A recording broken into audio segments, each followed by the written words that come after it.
E aí, galera que assiste meu canal, tudo bem com vocês? Sim, eu tô usando a frase do Whindersson Nunes. Salve Maria, salve Roma, estamos começando mais uma aula do mini curso bíblico de Gênesis Apocalipse. E hoje nós vamos falar de Caim e Abel. Vamos começar? Mas antes, deixa o like, se inscreva aqui e compartilhe o vídeo com os seus amigos se você gostar. Ou não, né? Tanto faz. Lendo a narração da morte de Abel por seu irmão Caim, Gênesis 4, versículo de 1 a 16, vemos que o autor já supõe um estado avançado da humanidade, onde os homens já domesticam os animais. Abel é pastor e já cultivavam a terra. Caim é agricultor. Está no capítulo 4, versículo 2. É o período neolítico da humanidade. Caim funda uma cidade. Capítulo 4, 17. Tem medo de se encontrar com outros homens que o possam matar, etc.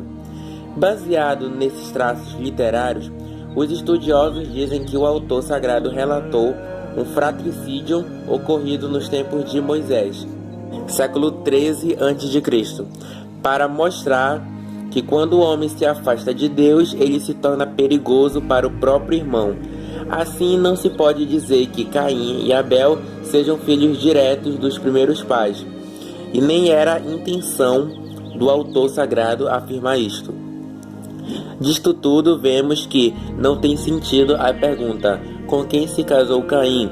Se o assassinato de Abel é datado do século 13 a.C. Então, nesta época, já haviam homens sobre muitos lugares da terra. Note-se também que Gênesis 5:4 diz que Adão e Eva tiveram outros filhos.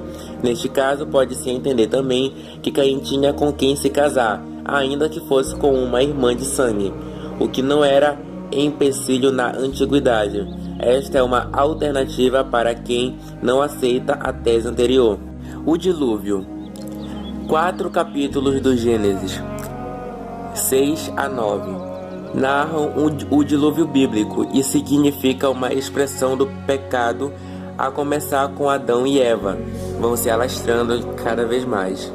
Esta narração contém, como pode-se notar quando se lê atentamente, repetições e contradições. Os exegetas, os estudiosos da Bíblia, concluem que a narração é a fusão de dois documentos, fonte sacerdotal P e javista J, conservando cada qual os seus detalhes próprios, sem que o autor sagrado tivesse a preocupação de harmonizá-los entre si. Isto mostra que o autor sagrado não estava preocupado com detalhes menores e visava assim um sentido mais profundo, uma mensagem religiosa. Nas tradições dos povos antigos, há inúmeras narrações de dilúvios. Os estudiosos contam mais de 288 histórias antigas de dilúvio, e todas com base comum a uma grande catástrofe, por conta de uma grande ofensa dos homens contra a divindade. O elemento do castigo que mata os homens e os animais pode ser a água, o fogo, o terremoto, etc. Na Babilônia, há 4 versões semelhantes do dilúvio, semelhantes ao da Bíblia. Note que Abraão foi oriundo da Mesopotâmia. Aos olhos da ciência, é certo que não houve um único dilúvio universal, mas muitos povos guardaram a lembrança de um dilúvio local. Quando o texto fala de terra inteira, e todos os homens, não fala em sentido geográfico, mas religioso, hiperbólico. Gênesis 41, 54 e 57, Deuteronômio 2, 25, 2 Crônicas 20, 29, Atos 2, 5. Isto é, o gênero humano para o autor sagrado se reduzia àqueles que transmitiam os valores religiosos da humanidade. A mensagem do relato do dilúvio, Gênesis 6 e 9, quer mostrar o seguinte: primeiro, Deus é santo e puro. Segundo, Deus é justo, não pode deixar o mal imperar. 3. Deus é clemente, convida à conversão antes de corrigir. 4. O dilúvio marca o fim de um período da história religiosa da humanidade e marca o início de uma nova era. É como se fosse o início de um novo mundo, onde Deus faz aliança com Noé, o pai da nova humanidade. 5. Noé é uma imagem de Cristo. Noé salvou a humanidade pelo lenho da arca. Cristo vai salvá-la pelo lenho da cruz, do dilúvio do pecado. 6. A arca de Noé é uma figura da igreja. Assim como ninguém sobreviveu fora da arca, ninguém se salva fora da igreja. Todos os que se salvam, mesmo que não pertençam à igreja, se salvam por meio de Cristo e da igreja, ainda que não saibam disso. 7.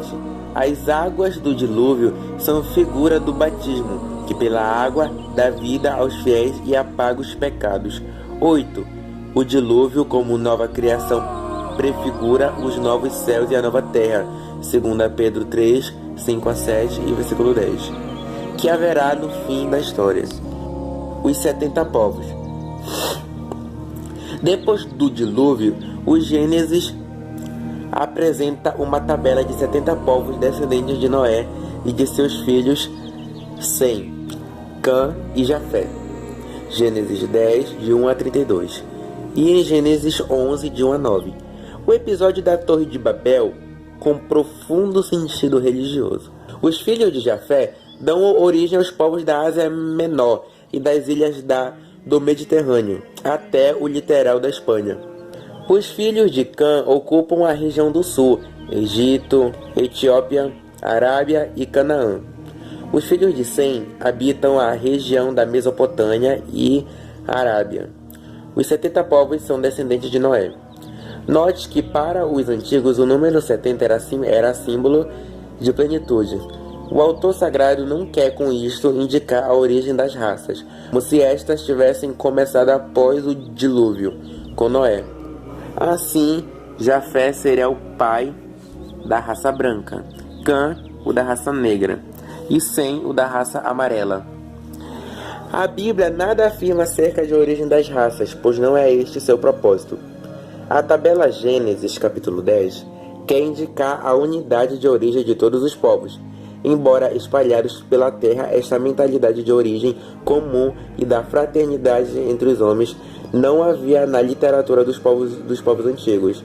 Os estrangeiros costumavam ser encarados como bárbaros e desprezados. Esta unidade de todos os povos já queria significar desde longe que todos os homens são chamados à salvação, que vai acontecer com Abraão, Gênesis 11, de 10 a 26, e sua descendência até Cristo. A Torre de Babel.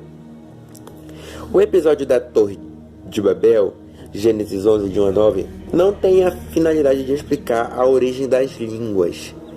Essa torre muito alta deve ser entendida como as que havia na Babilônia, como zigurate, que os arqueólogos têm encontrado. Tinha a forma de pirâmide com vários patamares e eram monumentos religiosos ou templos pagãos. Os antigos babilônicos concebiam o mundo como uma alta montanha e achavam que os deuses habitavam nos cumes dos montes. Então colocavam no último patamar das torres a morada dos deuses da cidade.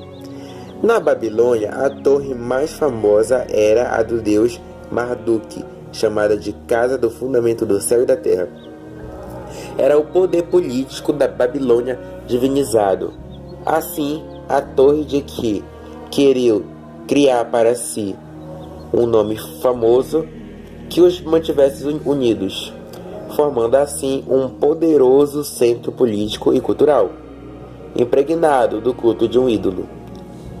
Queriam construir, longe do Deus verdadeiro, um centro político e religioso que tivesse domínio universal. O símbolo desse poderio seria a torre muito alta, mas o Senhor confundiu a linguagem das pessoas e colocou confusão entre elas. Gênesis 11:7. Deus permitiu que a soberba daqueles homens pagãos se voltasse contra eles mesmo e se desentendesse entre si, afastando-se um dos outros e fracassando no seu projeto. Não é que tenha havido uma súbita multiplicação das muitas línguas, mas em consequência da dispersão haviam surgido lentamente as línguas diferentes. A mensagem forte do episódio narrado é que, pela falta de uma união interior feita pelo Deus verdadeiro, aconteceu o ex-falecimento do grupo. O autor sagrado deu o nome de Babilônia à cidade orgulhosa de Gênesis 11. Na história sagrada, este nome tornou-se o símbolo do poder deste mundo que se faz adverso e inimigo de Deus. Mais tarde, no início do cristianismo, os cristãos vão identificá-la com a cidade de Roma, que matava os cristãos. É a Babilônia do Apocalipse. O episódio da Torre de Babel quer mostrar que o mal que foi gerado pelo pecado original, consumado na Monte de Abel, punido por meio do dilúvio, vai se alastrando cada vez mais, o que faz construir um povo à parte em Abraão, Gênesis 12, a fim de preparar a salvação da humanidade perdida no pecado. Podemos dizer que em Babel, devido à soberba dos homens, houve a divisão e o desentendimento, e as línguas se multiplicaram.